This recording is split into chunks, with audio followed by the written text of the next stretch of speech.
Have you ever, just paused and thought, what if I could level up a bit? Not like a total reinvention maybe, but just a shift towards being, I don't know, more accomplished or calmer. That little nudge towards a better version. Exactly. We all have those areas, don't we? Like finally learning that skill or getting clearer focus or just tackling that endless to-do list. As you're listening now, maybe think, what's one area you'd really like to upgrade? And that feeling, that kind of human drive to evolve, that's precisely what we're digging into today. We're talking self-improvement, and it's much more than just a trendy phrase. It's genuinely transformative. It really is. And for this deep dive, we've looked at a pretty foundational document all about self-development. Pull out the key stuff. Okay, let's unpack this, because the mission here is really to cut through all the noise, give you some clarity on maybe where to focus, and importantly, some actual steps you can take. Right. So self-improvement, basically, it's defined as the deliberate effort to improve one's own character, skills, habits, and overall life experience. But the word that really jumps out there, and it's easy to miss, is deliberate. Deliberate. Intentional. Exactly. It's not just stuff happening to you. It's you choosing to grow. And it's not only about adding new things like skills.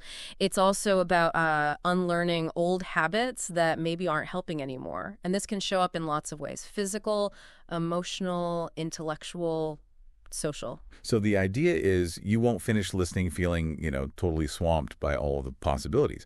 Hopefully you'll have a clearer idea of where to maybe put your energy, how to actually start, armed with some really useful nuggets. Yeah. To really transform, like you said, we probably need to map things out first. Our sources break self-improvement down into a few key areas, starting with, what many see as the absolute foundation: physical health. And this isn't just about, looking good. It's about getting your body's systems running optimally. Right. And what often gets missed is how deeply physical health connects to mental resilience. It's not just feeling good physically. There are studies showing even a quick, 10-minute walk can totally shift how you see a problem. It's like a cognitive reset. A reset button, yeah. Which then fuels progress everywhere else. Building on that, naturally, we get to mental health. This is about understanding your emotions, managing stress better, and crucially, knowing when you might need professional support and how to get it. Things like mindfulness, meditation. They're not just trends. They're actual tools for managing your inner world. Okay, so beyond body and mind, the sources get into something I think a lot of listeners find really interesting. Yeah. Intellectual growth. This isn't just school, right? Formal education. Not at all. I mean, yes, learning new things from courses or reading is important, definitely. But a key insight here is about intellectual agility. Stimulating your mind, yes, but also being able to adapt how you think. Adaptability. Okay. Yeah. And flowing kind of naturally from that is career development. Again, not just climbing some corporate ladder. It's more about setting strategic goals for your work life, improving specific skills that make a difference, and building a network that actually helps you long term, even if your goal is a big change, like switching fields entirely. Right. And since we don't exist in a vacuum, interpersonal skills are huge. It's more than just being polite, isn't it? Oh, much more. It's about really honing how you communicate, building relationships that are genuinely strong and meaningful, and also developing that ability to handle conflicts constructively. It helps in your personal life and at work. Makes sense. Precisely. Then there's an area that's super practical, but honestly often underestimated: financial literacy. This isn't just about, balancing your bank account. It's understanding budgeting, saving smartly, investing, knowing about credit. The whole picture. Yeah, building that security frees up so much mental space for other things. And finally, the sources mention spiritual growth, which is really about exploring your own beliefs, your values, finding a sense of purpose. It could be through meditation or prayer, philosophy, whatever resonates. It often brings a kind of inner peace. That's a pretty comprehensive map of where you can focus. But the big question, how do we actually do it? Our source material gets into some really great techniques. First one, goal setting. And it's not just wishful thinking. The emphasis is on clear, achievable goals, measurable ones, often using that SMART framework. Specific, measurable, achievable, relevant, time-bound. Yeah, SMART is foundational. But an interesting angle from the sources is the power of inverse goal setting. Inverse. How does that work? Instead of only asking, what do I want? Successful folks often start by asking, what failures do I absolutely want to avoid? And then, what tiny, almost invisible habits would stop those failures? It shifts focus from big dreams to small, daily actions that just add up. Avoiding the pitfalls. I like that. Yeah. And related to tracking things, reflective journaling comes up. Just keeping a journal consistently helps you spot your own strengths, weaknesses, areas for growth, just by writing down your thoughts and experiences. And speaking of daily actions, time management. Sometimes, let's be honest, my calendar feels completely chaotic. How do the sources suggest we handle that? Well, yeah, it's about prioritizing, using time efficiently, reducing stress, boosting productivity, Yeah. all that. But the deeper dive here is realizing effective time management isn't just jamming more in. It's about deliberately creating space for what's important, which might mean, strategically saying no sometimes. Saying no. That's a skill in itself. It is. Then there's feedback.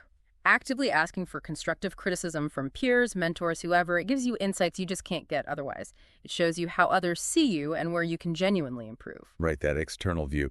And going back to mental well-being, mindfulness and meditation are mentioned again, promoting inner awareness, managing stress. And what's often overlooked is how they help cultivate patience. Patience with the whole self-improvement process itself, which isn't always fast. That makes sense. They create that mental buffer. Exactly. And then, of course, reading and continuous learning. Books, courses, podcasts like this one, constantly getting new perspectives and skills. Crucial. Yeah, absolutely. Now, speaking of breaking through challenges, the sources really pack something I've found useful: accountability partners. How do they help so much? They can be a game changer. It's just harder to let yourself slide when you know someone else is kind of checking in, expecting you to follow through, provides that external push. Yeah, that accountability nudge. But even with all these tools, people obviously still hit roadblocks. Common challenges mentioned include lack of motivation. It's just hard to keep that drive going, especially, after a setback. Lack of motivation. Yeah. Definitely rings a bell. But what about when you are motivated, but there's just literally no time? That feels like a wall sometimes. The sources call it time constraints. How does that show up, and are there ways around it? Yeah, time constraints often feel like constant rushing, right? But one kind of counterintuitive approach is embracing microhabits, tiny actions, like almost trivially small. But they add up over time, making progress feel less overwhelming. Microhabits. And then there's the big one, fear of failure. That dread of not hitting your goals can actually paralyze you, stop you from even starting. Yeah. That fear can be powerful. It really can. And one of the most interesting insights on handling it came from an unexpected study. They basically told people to fail repeatedly at something. Told them to fail. Yeah. And paradoxically, their long-term persistence, their creativity actually went up. It wasn't about avoiding failure. It was learning to see it as just data. Information. Wow, that's a total reframe. Failure as data. Exactly.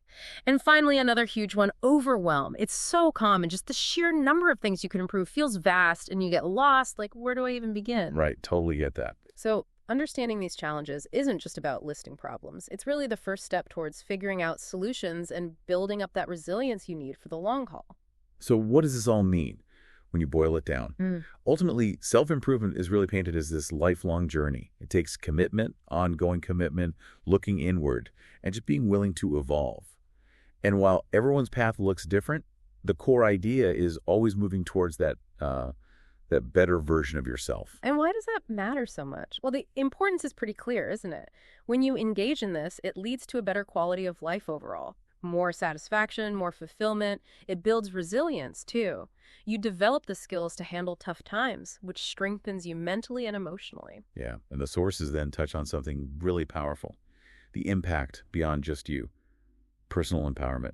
Taking control of your growth gives you this real sense of agency, boosts your self-esteem, your confidence. Plus, like we talked about with interpersonal skills, it genuinely improves your relationships with everyone. As the sources put it quite nicely, knowledge is most valuable when you actually understand it and then apply it. Right. So practically, how do you actually start? First step, identify focus areas. Think about what parts of your life you want to work on. Prioritize them. Maybe just pick one or two things to begin with. Don't try to do everything at once. Okay, focus first. Then set realistic goals. Break down those bigger goals into smaller, truly manageable steps or tasks. Makes it less daunting. Then create an action plan. Literally outline the steps you'll take. Put some realistic timelines on them. Makes it feel concrete. Absolutely. And then, this is key, monitor progress. Regularly check in on how you're doing with those goals and be willing to adjust your plan if needed. Things change. And crucially, celebrate small wins. You have to acknowledge the progress, right? Even tiny steps forward. It keeps you motivated. Exactly. It reinforces everything. So here's a final thought to maybe chew on. If pursuing a better version of yourself is this continuous evolution, this ongoing thing, how might embracing those challenges we talked about, like lack of motivation or time constraints, how might facing those actually become the most profound acts of self-improvement by forcing you to get creative, to innovate your approach, instead of just, following a prescribed set of steps? That's a really interesting question to end on. The obstacles themselves being part of the path, maybe even the most important part. Well, thank you for joining us on this deep dive into self-improvement. We genuinely hope it sparks some ideas for your own journey. We look forward to our next exploration.